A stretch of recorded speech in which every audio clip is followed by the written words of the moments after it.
गुरुर्ब्रह्मा गुरुर्विष्णू गुरुर्देव महेश्वरा सद्गुरु साक्षात परब्रह्म तस्मै श्री सद्गुरुवे नमः। जय जय रघुवीर समर्थ। सद्गुरु चरणांना नतमस्तक होऊन आपण या सुंदर सकाळच्या मनमोहक वातावरणामध्ये सर्वजण उपासना करूनच या श्रवणाला बसलेले आहात असं समजून आपण या निरूपणास सुरुवात करूया। मायबाप सज्जनांचे स्वागत आहे। समर्थांनी सांगितलेलं आहे ना, या जीवनामध्ये जर सर्वात कोणतं सुख असेल ना तर ते मातापिताच्या चरणामध्ये आहे। जर आपल्या घरातील मुलं जर आपल्या आईवडिलांच्या जर पाया पडत नसतील तर त्यांच्या आईवडिलांना सुद्धा मुलांतर्फे सुख मिळत नाही। बघा, एखादा आपला मुलगा असेल ना किंवा मुलगी असेल, मुलगी असते ना ती घराची संपत्तीच असते ना। म्हणून बघा, आपल्या या भारत देशामध्ये अनेक वेळा मुलगी वाचली पाहिजे किती कार्यक्रमसुद्धा होतात आणि किती मोहिमासुद्धा होतात, पण तरीसुद्धा आपल्या मनामध्ये असा संकोच का होतो बरं, की मुलगी म्हणजे परक्याचं धन आणि मुलगा म्हणजे माझा वारस, असे मनात विचार कधीच येऊन देऊ नका। समर्थांनी सांगितलेलं आहे ना, मुलगा मुलगी एक समान मानावी ना तरच खरे आईबापाचे पुण्य आहे। म्हणून प्रत्येक मायबापानं एक गोष्ट लक्षात ठेवा, आपल्या घरामध्ये मुलगी जन्माला यायला ना खूप पुण्य लागतं, खूप नशीब लागतं। कुठेतरी आपले ऋण आहेत ना ते ऋण झिरो झालेले असतात, म्हणून आपल्या घरामध्ये मुलगी जन्माला येते। पण समर्थांनी सांगितलंच आहे ना, आणि ज्यांच्या घरामध्ये मुलगी जन्माला येत नाही ना त्यांचे मागच्या जन्मीचे ऋण फेडायचे बाकी असतात। म्हणून मुलगा जन्माला येतो आणि तो सुसंस्कारित होतोच का बरं? कधीतरी क्वचित तुम्हाला पाहायला मिळेल तो मुलगा भक्ती मार्गामध्ये असेल। नाहीतर आपण आजच्या जर कलियुगाचा जर विचार केला ना, सर्वात जास्त आईबापाला दुःख देणारा कोणता जीव असेल ना तर तो तुमचा मुलगा आहे। तो तुमचा मुलगा आहे असं का बरं म्हटलं असावं? कारण तुमच्या मुलाचं तुम्ही लहानपणापासून तर लग्न होईपर्यंत आईबाप सांभाळ करतो, पण शेवटी लग्न झाल्यानंतर आपल्याला घरामध्ये ठेवतो का बरं? आपण त्याच्या आधारावर जेव्हा मुलगा जन्माला येतो ना तेव्हा आपण पूर्ण गावामध्ये पेढे वाटतो, पूर्ण शहरामध्ये पेढे वाटतो। बघा, वेगवेगळ्या प्रकारचे उत्सव साजरे करतो, त्याच्यासाठी काय काय करतो। म्हणूनच समर्थांनी सांगितलेलं आहे ना, प्रत्येक मुलांना तुम्हाला सांगणं आहे की जेव्हा तुम्ही छोटे होता ना तेव्हा तुमच्या आईबापानं तुमच्या बापाच्या खिशामध्ये एक रुपयासुद्धा नसताना तुमचे छंद आवडीनिवडी जोपासलेले आहेत। तुमच्या चेहऱ्यावर हसू आणण्यासाठी तुम्ही रडत होता, तेव्हा तुमचा चेहरा हसवण्यासाठी त्या आईबापानं आहे ना रक्ताचं पाणी केलं आणि पाण्याचं रक्तसुद्धा केलं। पण तरीसुद्धा तुम्हाला जेव्हा थोडी अक्कल येते, तुमच्या जीवनामध्ये तुमची पत्नी येते, तेव्हा तुम्ही आईबापाला विसरता। सोन्यासारखे तुमचे आईबाप आहेत तरीसुद्धा तुम्ही त्यांना विसरून जाता। कधीतरी या गोष्टीचा द्वेष निर्माण होईल आणि हा द्वेष एवढा निर्माण होईल ना, येणारा काळ तुम्हाला उत्तर देणार आहे आणि एवढा भयंकर उत्तर देईल की तुम्हाला ते दुःख सहनसुद्धा होणार नाही। म्हणून आपल्या आईबापाला कधीच कोणी विसरू नका। म्हणूनच समर्थांनी सांगितलेलं आहे ना, आपल्या जीवनामध्ये कोणाच्या जीवनामध्ये मुलगी जन्माला येते बरं? जेव्हा मागच्या जन्मामध्ये तुम्ही खूप पुण्य केलेले असतील आणि ज्यांनी भरपूर पुण्य केलेले असतील ना, म्हणजे भगवंत त्यांच्यावर खूप खुश आहे आणि या जन्मामध्ये त्यांच्याच जीवनामध्ये मुलगी जन्माला येत असते।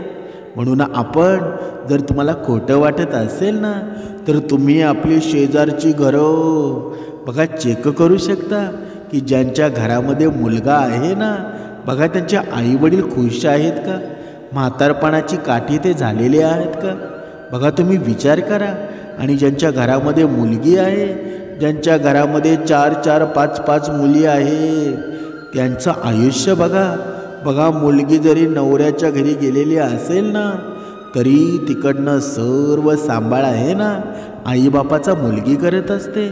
म्हणून आपण आहे ना, मुलगी आणि मुलगा हा अजिबात भेदभाव करू नका, तरचा भक्तिमार्ग व्यवस्थित घडेल ना. नाहीतर नुसतंच पुस्तके वाचून, वेगवेगळे ग्रंथ वाचून आपला भक्तिमार्ग व्यवस्थित घडणार नाही. समर्थांनी काय सांगितलं आहे बरं? जीवनामध्ये तोच चांगलं आयुष्य जगतो, तो कर्माने राहतो. तुम्ही देवाचं नाव कमी घ्या, पण देवाने जे सांगितलेलं आहे ना, माणसामध्ये माणूस बघणं म्हणजे काय बरं? म्हणजे माणसाच्या जीवनामध्ये सुख निर्माण करणं, आपल्यामुळं दुसऱ्याच्या जीवनामध्ये दुःख होणार नाही असं वागलं तर आपल्या जीवनाचं सार आहे ना, आपल्या जीवनामध्ये भगवंत आहे ना, ती कृपादृष्टीसुद्धा ठेवत असतो, कृपादृष्टीसुद्धा करत असतो. पण आपण मात्र तसे वागतो का बरं? आपण अहंकारी बनतो आणि या अहंकाराचा एक दिवस सर्व काही मातीमुळं होऊन जातं ना. समर्थांनी मनाच्या श्लोकांमध्ये सुंदर वर्णन केलेलं आहे. मना सांग पारावणा काय झाले, अकस्मात ते राज्य सर्वे बुडाले. म्हणोनी कुडी वासना सांडी वेगी, बळे लागला काळ हा पाठी लागी. म्हणजे काय? म्हणजे रावणाकडे एवढी धन श्रीमंती होती, ती लंकासुद्धा सोन्याची होती. बघा, त्यालासुद्धा मुलगा होता, त्यालासुद्धा सर्व काही होतं, तरीसुद्धा त्याचं राज्य बुडालं ना. मग आपल्या जीवनामध्ये आपल्याकडे काहीच नाही, तरीसुद्धा हा अहंकार का बरं येतो बरं? एवढा लोभ का येतो? एवढी वासना का येते बरं? म्हणूनच समर्थांनी सांगितलेलं आहे ना, यावर तुम्हाला विजय मिळवायचा असेल तर तुमच्या जीवनामध्ये उपासना घडायला लागेल. जोपर्यंत आपण भक्ती मार्गामध्ये नामस्मरणामध्ये राहत नाही ना, तोपर्यंत हा जीव असाच जाणार आहे, असंच आपले रोजचे दिवस जाणार आहेत. पण जेव्हा भगवंताची गोडी लागेल ना, भगवंताच्या नामस्मरणामध्ये तुमचं मन रमेल, तेव्हा तुमच्या मनासारखं सुद्धा घडायला सुरुवात होईल आणि सर्व काही व्यवस्थितसुद्धा होईल. म्हणून आपल्या घरामध्ये जर मुलगी असेल ना, तर मुलगीच्या चेहऱ्यावर एकदम आनंद निर्माण करा. आणि ते आनंद निर्माण करण्याचं काम आहे ना, ते आईबापाने करायला हवं. जर आपल्या घरामध्ये मुलगी जन्माला येत असेल आणि जर आपल्या चेहऱ्यावर दुःख निर्माण होत असेल, तर तुमच्यासारखे कुनशिबी तुम्ही आहात. कारण तुमच्या घरामध्ये मुलगी जन्माला येणं ही म्हणजे सुप्रभात होण्याची वेळ आहे. म्हणून आपल्या घरामध्ये जेव्हा मुलगी जन्माला येईल ना, खूप मोठ्याने तिचं स्वागत करा, खूप आनंदाने तिचं स्वागत करा. कारण ही मुलगी आहे ना, ही मुलगी लक्ष्मीचं रूप आहे आणि ज्याच्या जीवनामध्ये मुलगी येते ना, ती लक्ष्मी घेऊनच येत असते. म्हणून आपण कधी कधी म्हणतो की बघा, माझं सर्व काही व्यवस्थित झालं, पण मला पैशा पाण्याची खूप कमी भासते, माझ्याकडे पैसा नाही. पण जेव्हा आपल्या घरामध्ये मुलगी येते ना, तेव्हा तिचं आपण स्वागत करत नाही. मग लक्ष्मी तुम्हाला पावेल का बरं? म्हणजे ज्या लक्ष्मीच्या पावलानं आपल्या घरामध्ये मुलगी जन्माला येते आणि जेव्हा मुलगी जन्माला येत असेल आणि तेव्हा जर आपल्याला दुःख होत असेल, तर तुमच्या जीवनामध्ये लक्ष्मी टिकेल का बरं? कधीच टिकणार नाही. अभंगामध्ये सुंदर वर्णनसुद्धा आलेलं आहे. कुळी कन्यापुत्र होती जे सात्विक, तयाचा हरिक वाटे देवा.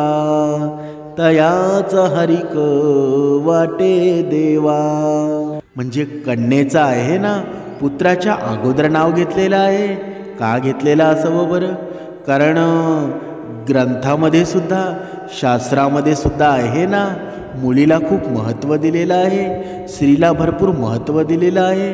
म्हणून भूमी कन्या पुत्र होती रे सात्विक, तयाचा हरिक वाटे देवा. जर आपल्या घरातील मुलगी मुलगा जर सात्विक जन्माला यायचा असेल ना, तर आईवडिलांचे सुद्धा संस्कार असायला हवे. जर आपला मुलगा मुलगी शाळेत जातो, पण शाळेत जाऊन सुसंस्कारित होतो का बरं? कधीतरी प्रत्येक आईबापानं हा विचार करायला हवा. आपली मुलं शाळेमध्ये नक्कीच जातात आणि शाळेमध्ये जाऊन आपली मुलं सुसंस्कारित होतात का बरं? समर्थांनी सांगितलेलं आहे ना, जर आपली मुलं शाळेत जाऊन 1 तास त्या बाकावर बसतात आणि बाकीचे 4 तास बाहेर फिरतात, हे आपल्याला कधीच माहीत होत नाही. मग ही अशी मुलं सात्विक होतील का बरं? म्हणजेच अशा मुलांचा देवाला हेवा वाटेल का बरं? समर्थांनी सांगितलेलं आहे ना, आपल्या मुलांचे कर्म असे असावेत, आपल्या मुलांवर असे आपण संस्कार करावेत की भगवंताला सुद्धा हेवा वाटावा की खरंच हा पुत्र आहे ना, पुत्र जन्माला आला, पण खरंच मला खूप आनंद झाला. असं म्हणतात ना, पुत्र व्हावा ऐसा बंडा, त्याचा तिन्ही लोकी झेंडा. म्हणजे असा पुत्र जन्माला येवा ना की त्याचा तिन्ही लोकांमध्ये झेंडा झाला पाहिजे, त्याचं तिन्ही लोकांमध्ये नाव झालं पाहिजे. पण आपली संतती अशी आहे का बरं? आपली संतती आपली एक वेळेला ऐकतसुद्धा नाही.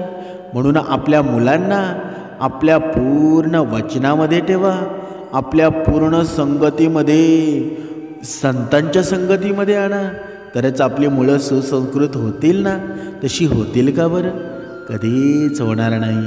म्हणूनच समर्थांनी सांगितलेलं आहे ना, मनुष्याला प्रत्येक जीवामध्ये एक सर्वश्रेष्ठ बनवलं.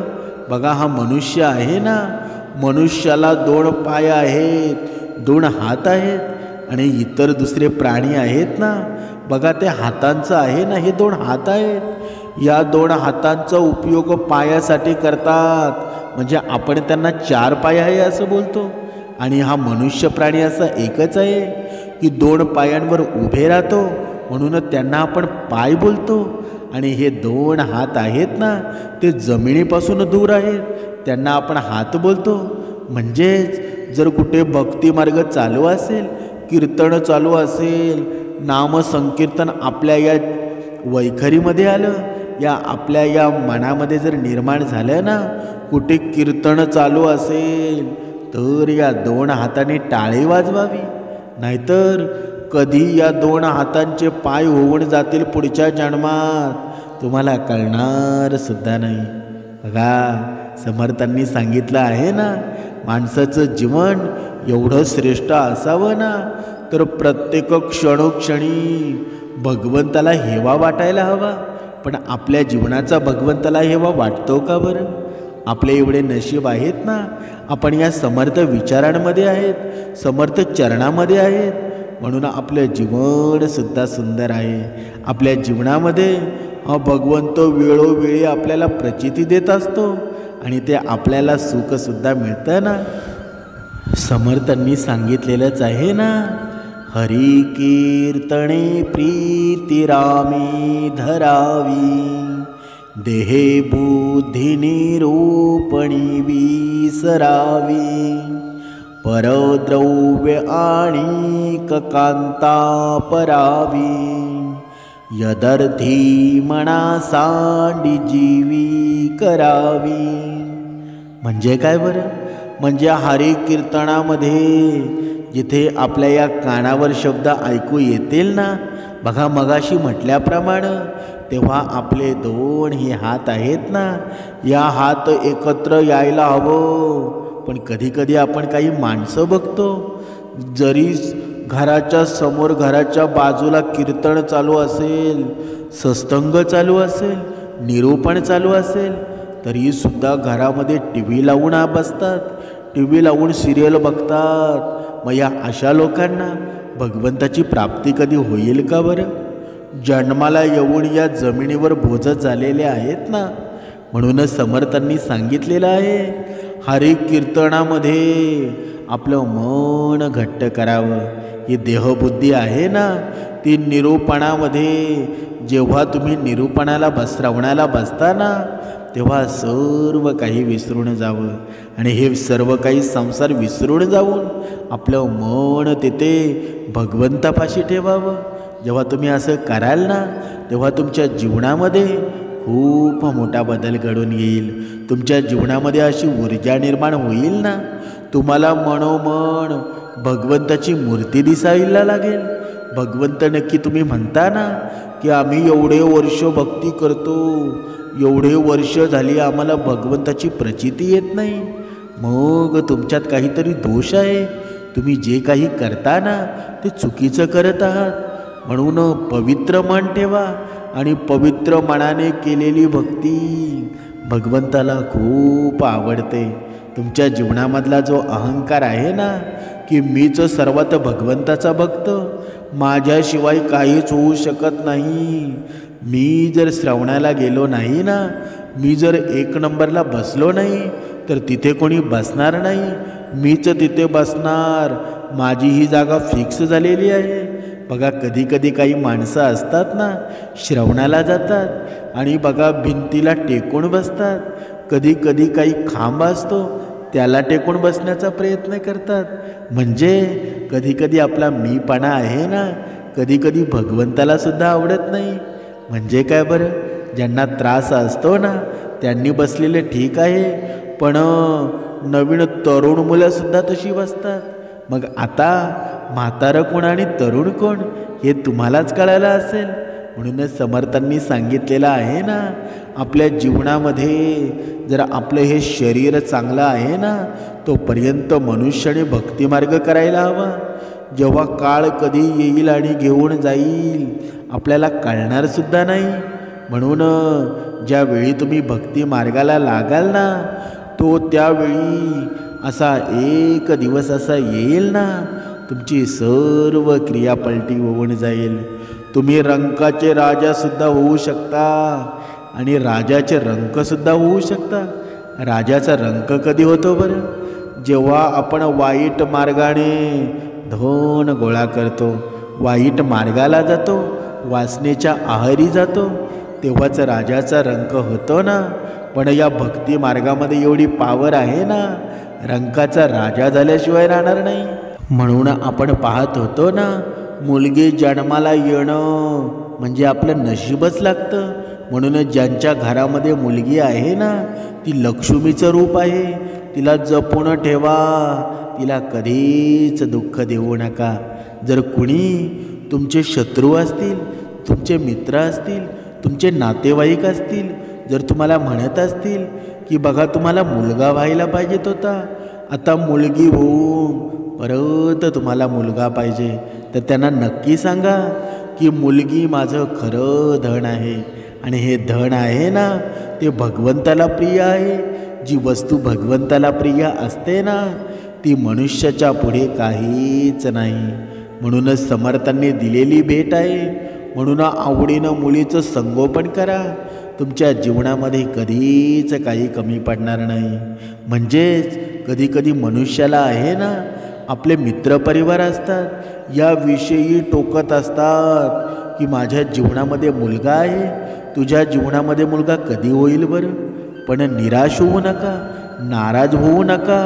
त्याच्या जीवनामध्ये जर मुलगा जरी असेल ना, खरं धन तुमच्याकडे आहे आणि हे धन एवढं श्रेष्ठ आहे, या धनानं सर्व जग जिंकता येतं.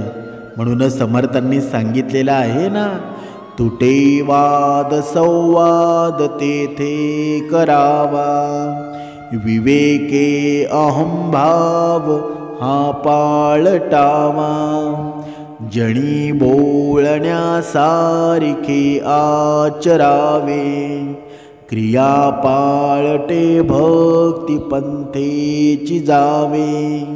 म्हणजे जर अशा निरर्थक गोष्टीवरून जर वाद होत असतील, जर त्या वादामध्ये आपण पडू नये, गप्प राहून आहे ना आपल्या जीवनाचं सार शोधावं. जर आपल्या जीवनामध्ये हा अहंभाव जर निघून गेला ना तर आपल्या जीवनामध्ये सार राहणार आहे. म्हणूनच समर्थांनी सांगितलेलं आहे ना की ज्याप्रमाणे आपल्याला उपासना करायला सांगितलेली आहे त्याप्रमाणे जर आपण केली ना तर भगवंताने सांगितल्याप्रमाणे तुमच्या जीवनामध्ये आमूलाग्र बदल घडायला सुरुवात होईल. तुमची सर्व क्रिया पाळट होईल. आणि ही क्रिया पाळट व्हायला आहे ना भगवंताचा आशीर्वाद प्राप्त व्हावा लागतो. आणि जो भगवंताचा आशीर्वाद प्राप्त कोण करतो बरं? ज्याच्या जीवनामध्ये भक्तिमार्ग आहे, ज्याच्या जीवनामध्ये नामस्मरण आहे, त्याला भगवंताचा आशीर्वाद मिळत असतो. म्हणून दुसरा मनुष्य आपल्याबद्दल काय म्हणतो ना, आपल्या जीवनाबद्दल, आपल्या संसाराबद्दल त्याचे विचार कसे आहेत ना, त्याच्याकडे दुर्लक्ष करा, त्याच्याकडे लक्ष देऊ नका. तुम्ही फक्त नामस्मरणामध्ये राहा. तुमची मुलंसुद्धा सुसंस्कृत होतील, तुमच्या मुलीसुद्धा सुसंस्कृत होतील आणि तुमच्या जीवनाचं सोनं झाल्याशिवाय राहणार नाही. म्हणून जास्त विचार करू नका. जास्त विचार करत जर असाल ना तर तुमच्या जीवनामध्ये दुःख निर्माण होईल. म्हणून या दुःखांना जवळ आणून देऊ नका. तुमच्या जीवनामध्ये खरंच सोनं आहे ना, तुमची मुलगी आहे, त्या मुलीला जपा, मुलीला भरपूर शिकवा, सुसंस्कृत करा. तुमच्या जीवनाचं खरं धन आहे ना, तुमच्या आयुष्यभर तुम्हाला उपयोगी पडणार आहे.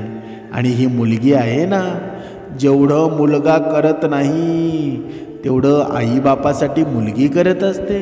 म्हणून तिला कमी समजू नका. तुमच्या जीवनाचं सार मुलगी आहे. म्हणून तिला व्यवस्थित शिक्षण द्या, तिची जोपासना करा, तिच्या चेहऱ्यावर आनंद निर्माण करा. ती लक्ष्मीचं रूप आहे आणि लक्ष्मी जेव्हा येते ना तेव्हा सर्व काही घेऊन येते. तिच्यासोबत नारायणसुद्धा घेऊन येते. म्हणूनच समर्थांनी सांगितलेलं आहे ना, वादविवाद सोडून द्या. जर तुम्हाला मुलगा नसेल ना तर मुलगीला श्रेष्ठ माना. जीवनाचं सार त्यामध्ये आहे. म्हणून या जगामध्ये भरपूर दुःख आहेत, पण निरर्थक गोष्टीकडे लक्ष देऊ नका. जीवनाचं सार लक्षात घ्या. भगवंत आहे ना तुमच्या जीवनामध्ये नक्कीच प्रकाश देणार आहे. म्हणून त्या प्रकाश घेण्यासाठी आपण नामस्मरणामध्ये राहायला हवं, आपण उपासनेमध्ये राहायला हवं. म्हणून जास्त विचार करू नका. शांत व्हा, संयमी व्हा, नम्रता आपल्या जीवनामध्ये धारण करा. तुम्हाला कधीच काही कमी पडणार नाही.